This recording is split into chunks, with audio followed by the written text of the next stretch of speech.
ادھر صورتحال یہ ہے کہ اسرائیل کی مدد کے لیے، اس کی حمایت کے لیے ساری مغربی طاقتیں یکجا ہو گئی. امریکہ کہتا ہے، امریکہ کا وزیر خارجہ وہاں جا کر کہتا ہے کہ اسرائیل جب تک ہم موجود ہیں، یعنی امریکہ موجود ہے، اسرائیل کا کوئی بال بیکا نہیں کر سکتا. ہم اس کے پیچھے کھڑے، ہم اس کے ساتھ کھڑے. برطانیہ کہتا ہے اور سارے جو مغربی ممالک کہلاتے ہیں ان سب نے بیک آواز اسرائیل کی حمایت کا اعلان کیا ہے. اس کی پشت پر سب کھڑے ہیں. اس یعنی بقول قائد اعظم محمد جناح کے اس ناجائز بچے کی پشت پناہی کے لیے پوری مغربی دنیا کھڑی، امریکہ سے لے کر برطانیہ تک اور دوسرے یورپی ممالک تک. ایک طرف تو یہ حال ہے، پوری غیر مسلم دنیا بھارت سمیت اس کی پشت پر کھڑا ہے. بھارت کہتا ہے میں اسرائیل کے ساتھ، اس لیے ساتھ ہوں کہ عالم اسلام کو اگر دیکھو تو مراکش سے لے کر انڈونیشیا تک عالم اسلام اس طرح ایک زنجیر کی شکل میں ہے، ایک کے ساتھ دوسرا، دوسرے کے ساتھ تیسرا. پورا عالم اسلام انڈونیشیا سے لے کر مراکش تک ایک زنجیر ہے. اس کے بیچ میں صرف دو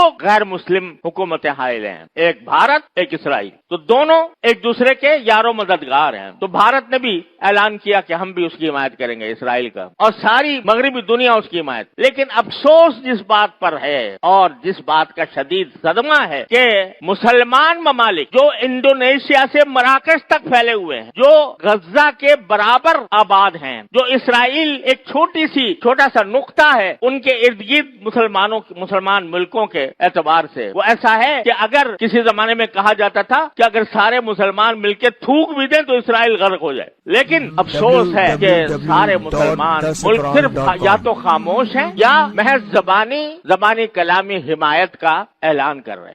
اللہ کے بندو، نبی کریم سرورت عالم صلی اللہ علیہ وسلم نے فرمایا تھا کہ انما المؤمنون کجسد واحد، سارے مسلمان ایک جسم کی طرح ہیں. اذا اشتکا منہ عضو تداعی لہ سائر الجسد بالحمى والسہر، او کما قال صلی اللہ علیہ وسلم. فرمایا سارے مسلمان ایک جسم کی طرح ہیں، اگر اس کے کسی عضو کو کوئی تکلیف پہنچتی ہے، انسان کے جسم میں کسی بھی عضو کو اگر کوئی درد ہوتا ہے، کوئی تکلیف پہنچتی ہے، تو سارا جسم وہ رات کو بیدار رہتا ہے، بخار اس کو چڑھ جاتا ہے، سارا جسم اس تکلیف کو محسوس کرتا ہے. تو اسی طرح اگر کسی ایک مسلمان کو روئے زمین پر کہیں بھی بسنے والا ہو، اس کو اگر تکلیف پہنچتی ہے تو سارے مسلمانوں کو اس کی تکلیف پہنچنی چاہیے. یہ فرمایا تھا نبی کریم سرورت عالم صلی اللہ علیہ وسلم. قرآن نے اعلان کیا انما المؤمنون اخوہ، سارے مومن بھائی ہیں، یہ اعلان کیا. اور اس کی بنا پر جو یہ قومیت کی دیواریں ہیں انہوں توڑ دی اور بتلایا کہ مومن ہونے کے بعد ایک ہی امت ہے اور وہ امت ہے امت مسلمہ. وہ کہیں بھی اس کا فرد رہ رہا ہو، وہ افریقہ میں رہتا ہو، وہ ایشیا میں رہتا ہو، وہ یورپ میں رہتا ہو، وہ مشرق اوسط میں رہتا ہو، وہ کہیں رہتا ہو، ہر مسلمان ایک دوسرے کا بھائی ہے. اور بھائی ہونے کا تقاضا یہ ہے کہ حدیث میں فرمایا کہ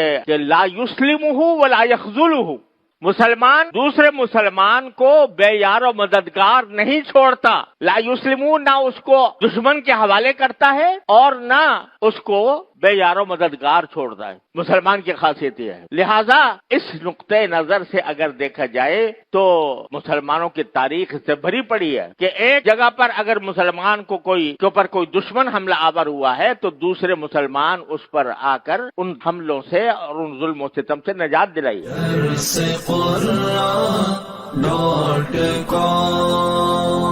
www.darsequran.com